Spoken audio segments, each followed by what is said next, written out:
Bien, nous voici maintenant dans Regard croisé. Ce soir, on va faire le tour d'horizon de 4 pays. Burundi, les Burundais qui se préparent à voter pour des élections générales demain, mercredi. Nous verrons donc la situation dans le pays. On ira au Burkina, où désormais trône une majestueuse statue de Thomas Sankara. Le Cameroun, l'archevêque de Douala, annonce également avoir trouvé un remède contre le coronavirus. Et puis nous parlerons au Togo de l'affaire Agbéomé contre Assemblée nationale. Le tribunal de Lomé se déclare incompétent. Pour parler de ces sujets autour du plateau, ce soir, je reçois Ambroise Ponjo de The Guardian. Bonsoir Ambroise. Oui, bonsoir Samuel, bonsoir les téléspectateurs et les téléspectatrices de la New World TV. Et face à vous, Firmin Tekoabo, chroniqueur politique. Bonsoir Firmin. Bonsoir Samuel Nyawi, merci de m'avoir invité. Nous allons tout de suite commencer avec le Burundi. À la veille du triple scrutin de demain mercredi, dont une présidentielle en l'absence du président sortant Pierre Nkurunziza, eh bien la société civile en exil tire la sonnette d'alarme. Elle dit craindre que le pays soit de nouveau le théâtre de violences post-électorales comme en 2010 et 2015 et en appelle à la responsabilité des forces de l'ordre et de la justice. On se rappelle 2015, plusieurs tensions avaient suivi les élections, surtout la présidentielle, qui a fait au moins plus de 1000 morts et 400 000 déplacés. Aujourd'hui, Firmin Teko, est-ce que vous pensez que le scrutin de demain, il plane sur ce scrutin-là le spectre des événements de 2015? Oui, c'est comme c'est une répétition de l'histoire dans ce pays. Pierre Nkurunziza, bien sûr, il ne se représentera pas, il a annoncé, mais là, le truc, le bon sens aurait été qu'il sorte de ce jeu, qu'il laisse faire et que le pays se repositionne sur le chemin de la démocratie. Ce que lui veut maintenant, c'est d'arriver à contrôler l'après-Nkurunziza au pouvoir. C'est ce qu'il est en train de faire. Et il veut toujours diriger le pouvoir, même si ce n'est pas lui qui est au pouvoir. Et il a raison un peu parce que c'est sous lui que des actions ont été commises, c'est sous lui que des meurtres ont été commis, c'est sous lui que des exécutions extrajudiciaires ont été commises. Donc il a peur, donc il veut avoir un dauphin, il veut une situation à la Ouattara pour pouvoir contrôler le pays, même après son ère. Aujourd'hui, il y a les Nations Unies qui sont en train de créer. Entre-temps, on avait envoyé l'ancien président burkinabé, Michel Kafando, pour essayer de discuter avec lui, pour ouvrir un peu l'espace politique et redéfinir les bases de la démocratie. Mais la situation, ça n'a pas trop marché. Mais il y a Human Rights Watch qui a essayé de contacter les Burundais de toutes les couches socio-professionnelles politiques de novembre 2019 jusqu'à avril 2020 pour avoir un peu leurs avis. Et on a remarqué qu'il y a toujours des tortures, des cas de torture dans le pays. On ne sait même pas comment le pays, c'est comme le pays est dans une brouille totale où partout c'est la violence. Les journalistes sont emprisonnés, les défenseurs des droits de l'homme sont emprisonnés. Il y a des défenseurs des droits de l'homme qui ont même quitté le pays pour pouvoir parler. Il faut être à l'extérieur pour pouvoir parler. Parce que vous parlez sur le territoire, mais Pierre Nkurunziza, il vous fait arrêter ou vous disparaissez. Plus personne n'aura de vos nouvelles. Et les médias, les journalistes sont emprisonnés. Tout le monde presque est emprisonné. Toutes les couches sont emprisonnées. On ne sait même pas là où le pays va. Une chose est sûre, la manière dont il utilise cette violence, c'est d'arriver à contrôler le pays. Il va contrôler les élections. Les résultats seront contrôlés par lui et il va asseoir encore une équipe qui ne défendra que Pierre Nkurunziza. Est-ce que pour le Burundi, on ne fait pas de l'inquiétude outre mesure, dans la mesure où on sait que les élections en Afrique riment généralement avec tension? Le Burundi ne fait pas exception. Oui, le Burundi, c'est la Turquie en Afrique, c'est la Turquie africaine. Et je crois que le schéma que Nkurunziza est en train de tracer, c'est justement avoir le contrôle de l'appareil politique et étatique, administratif du Burundi. Vous savez qu'il a chassé ses opposants en dehors du pays. Et il y a un opposant aussi historique, Pierre Buyoya, qui est dans les affaires des Nations Unies et de l'Union africaine. Et aujourd'hui, il est clair que le monsieur est devenu un potentat qui ne respecte plus personne. La dernière fois, il a chassé les représentants de l'OMS. Ça, j'ai apprécié cela parce que l'OMS est devenu, pour ne pas sortir du débat, est devenu une salade. Hein, un machin des mafieux qui sont là à faire ce qu'ils veulent. Maintenant, Nkurunziza place un homme de son âge, 53 ans, qui va perpétuer le règne du clan. Mais moi, je mets un bémol. On ne peut pas lui reprocher ça non plus. Oui. Vous savez, l'homme étant ce qu'il est, la nature a horreur du vide, dit-on souvent. C'est parce que la nature a justement horreur du vide que Nkurunziza pense qu'il faudra honorer un engagement, disparaître un peu de la scène politique, ce que Kabila aussi a imaginé, sauf que lui, il aura des problèmes pour revenir, entre griffes. Donc, c'est un scénario qu'il a imaginé pour pouvoir revenir, faisant semblant de respecter les règles internationales, mais sauf que le risque angolais peut le courir aussi. Il peut être pourchassé par le risque angolais. Parce que peut changer du jour au lendemain. À tout moment. Parce que quand on a le pouvoir, quand on sait qu'on détient le pouvoir, on l'utilise. Mais les deux ont le même parcours, c'est des maquisards, ils ont le même vécu pratiquement. Mais ça ne dénude pas ce qu'on voit au Zimbabwe, ce qu'on a vu au Zimbabwe, avec Emerson Mnangagwa qui était pratiquement l'agent de Mugabe, mais qui finalement était entré en dedans avec lui avant qu'il ne meure tout dernièrement. Ouais. Donc les chefs de guerre se confrontent toujours au final. C'est ce qui est arrivé à De Santos. De Santos est parti de lui-même, mais aujourd'hui il y a des démêlés qui poursuivent ses enfants, sa famille, tout. Donc aujourd'hui, moi je ne peux pas tout de suite donner carte blanche à ce scénario qui se dessine au Burundi. Mais je sais quand même que d'ici 1 an, 2 ans, 3 ans, quand le monsieur va prendre le pouvoir, les choses iront en ordre, selon les désiderata de Nkurunziza, en attendant de voir ce que va déballer le président même. C'est-à-dire que quand tu es positionné à diriger un pays sous la coupole de quelqu'un, il y a un temps qu'on fait. Mais à un moment donné, on prend les règnes de la chose sans que l'autre ne soit mis au courant. C'est ce qui va arriver. Et deux camps, moi je le prédis, deux camps auront s'affronter d'ici 3 ans.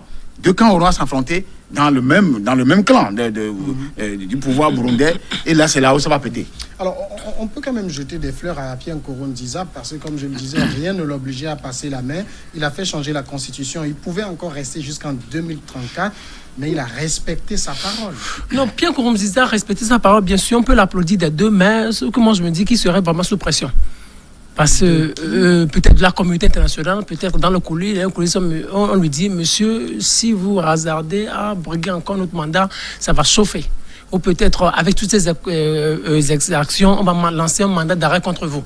Il a vu ce qui est arrivé au président soudanais, peut-être il a peur. Et au départ, moi je ne le croyais pas trop, mais la manière dont il essaie de respecter son engagement, de tenir ferme à son engagement, je me dis que ce monsieur serait sous pression. Sinon, il pourrait tenir. Mais c'est comme il y a eu tant de morts, il y a eu tellement de morts, 1000 morts en 2015. Et il se dit, si je continue dans cette dynamique, et déjà il y a encore d'autres morts. Peut-être jusqu'au 20 mai, jour des élections, peut-être il y aura encore peut-être 500 morts, 600 morts, 1000 morts, et ça va lui être tellement compliqué et fatal. Donc il se dit, je respecte mon engagement et je pars. Quand il se dit que peut-être il est en train de perdre tous les soutiens. On sait que avant que Pierre Nkurunziza ne soit là, il a des gens derrière lui. Et peut-être ceux qui sont derrière lui sont en train de le lâcher. On lui dit, même retire-toi, positionne quelqu'un et après tu reviendras. Oui, donc c'est comme ça, c'est cette politique qu'on est en train de lui proposer. On dit, regarde par exemple Ouattara, avec Ouattara ça marche, avec au Congo démocratique cela est en train de marcher, en Angola cela est en train de marcher, donc tu peux aussi le faire, sauf que là c'est là où je rejoins Ambroise, il lâche le pouvoir aujourd'hui, il lui sera difficile de revenir, mais c'est comme un jour on a dit, quelqu'un a dit ici que l'ancien chef d'État a dit que le pouvoir c'est quelque chose, quand vous le lâchez aujourd'hui, il est difficile pour vous de le reprendre. Il y a, puisqu'on parlait de l'opposition et de la société civile en exil, Firmin l'a rappelé, la plupart des opposants sont en exil, hormis Agathon Rwasa qui est toléré dans le pays. La société civile également. Ils disent, nous craignons des violences post-électorales comme en 2010 et après les élections de 2015 où les opposants ont été tués et ont subi des disparitions forcées et des tortures. C'est le même discours que tiennent finalement les sociétés civiles. Il n'y aura pas de violence. Il peut y avoir des répressions en catimini.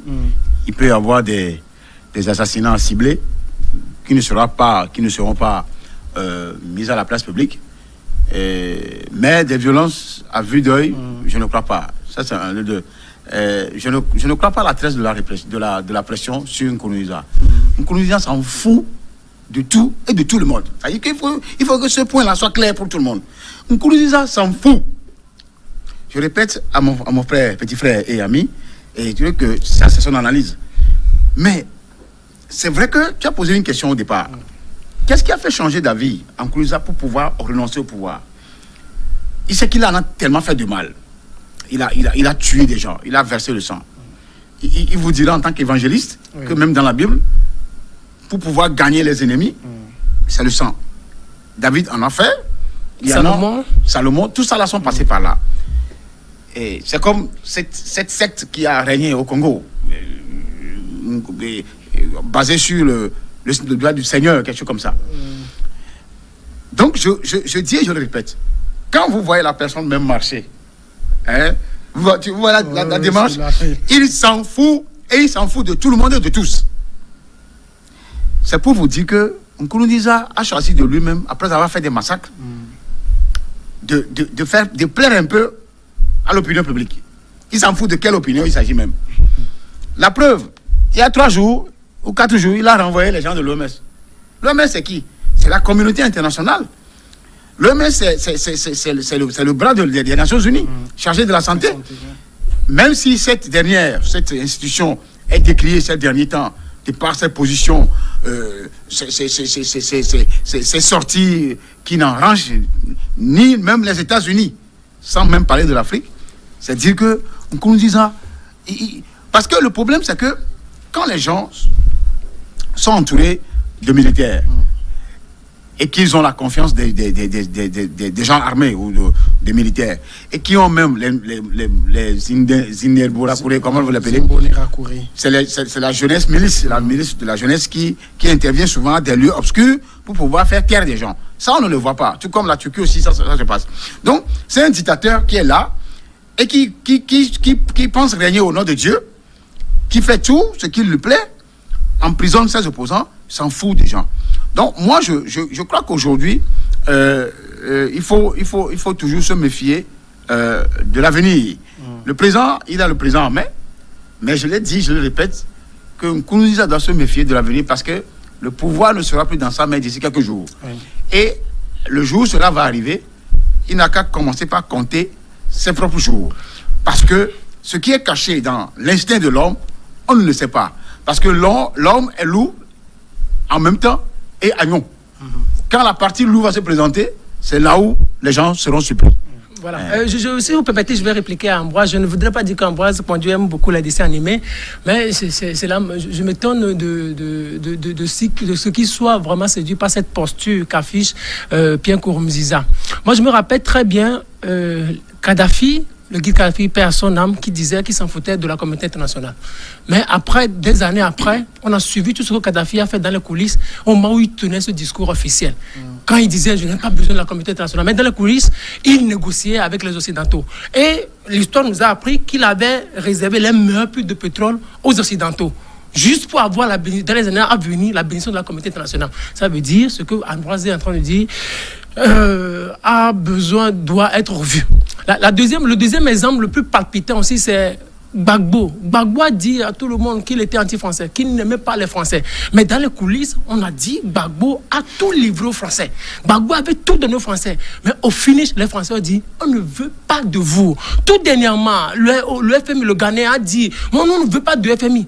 On ne veut pas du FMI dans ce pays. On ne veut pas. Nous, on peut s'afficher seul. Mais regardez ce qui est arrivé. Ils ont Samir, vous le savez, ils ont eu droit à quelques milliers de dollars ou millions de dollars. Facilité élargie de crédit.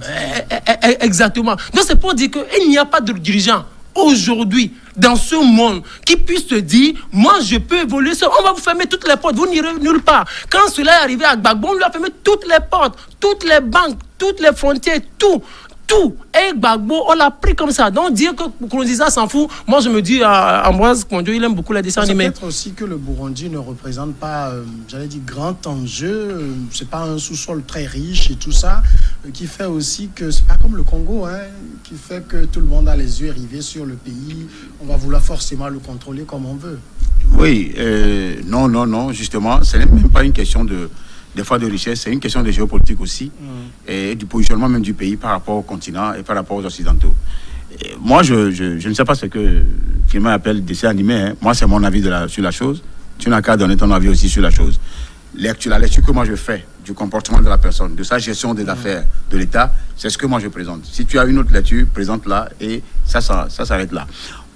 Aujourd'hui, ce qui est sûr, c'est que il n'y a pas de pays qui n'a pas d'amis dans le monde, qui soit un paria. Même la Corée du Nord a des amis. Il y a la Russie, la Chine et autres. Même il y a des pays africains qui sont de l'axe de l'Est, qui sont amis de la Corée du Nord. Même le Togo est ami à la Corée du Nord. Ça, beaucoup ne le savent pas. Ça, je ne sais pas. Oui, ça, il faut l'apprendre aujourd'hui. Parce que le Togo s'attache à des choses qui sont, je ne dirais pas nuisibles, mais à des choses qui sont... Nous sommes un État souverain, nous avons c'est ce que je dis. Justement, c'est Mandela qui disait, c'est pas parce que vous avez des ennemis que nous, on doit avoir les mêmes ennemis que vous. C'est ce que je dis. Oui. C'est pour cause de la souveraineté que le Togo s'est attaché. Bon, je ne sais pas si on est attaché, mais bon. Moi, je te l'apprends. Donc, c'est dire qu'au Burundi, on n'a pas besoin d'avoir des milliers de richesses du Congo. D'ailleurs, le positionnement de... Le Burundi est situé au centre-est donc, du continent. Oui. C'est des zones habituellement riches. Sauf que le positionnement vers l'Est peut laisser craindre à certains manquements au niveau des richesses minières et autres. Mais au-delà de tout, il y a la géopolitique, il y a des réseaux. Hein. Les États-Unis, quand il parlait de Kadhafi, je ne sais pas ce qu'il en sait, mais je sais quand même que quand Kadhafi dit qu'il n'a besoin de personne, il a touché l'aspect géopolitique et l'aspect diplomatie. Kadhafi parle des richesses qu'il a. Et Kadhafi en a. Il n'en a besoin de personne. Personne ne paie l'électricité en Libye. Personne ne paie l'eau en Libye. Personne ne va à l'école et perd de l'argent. C'est clair. Donc c'est de ça que Kadhafi parle. Et Kadhafi sait qu'il ne peut pas vivre en autarcie, dans une bulle. Qu'est-ce qui a ouvert les portes de la diplomatie internationale lorsque Kadhafi était sous sanction? C'est les Américains.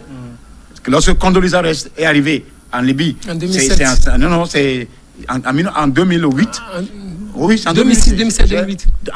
Parce que Condoleezza Rice était la deuxième secrétaire d'État de George Bush, après Colin Powell. Donc, j'ai vu même les images hier.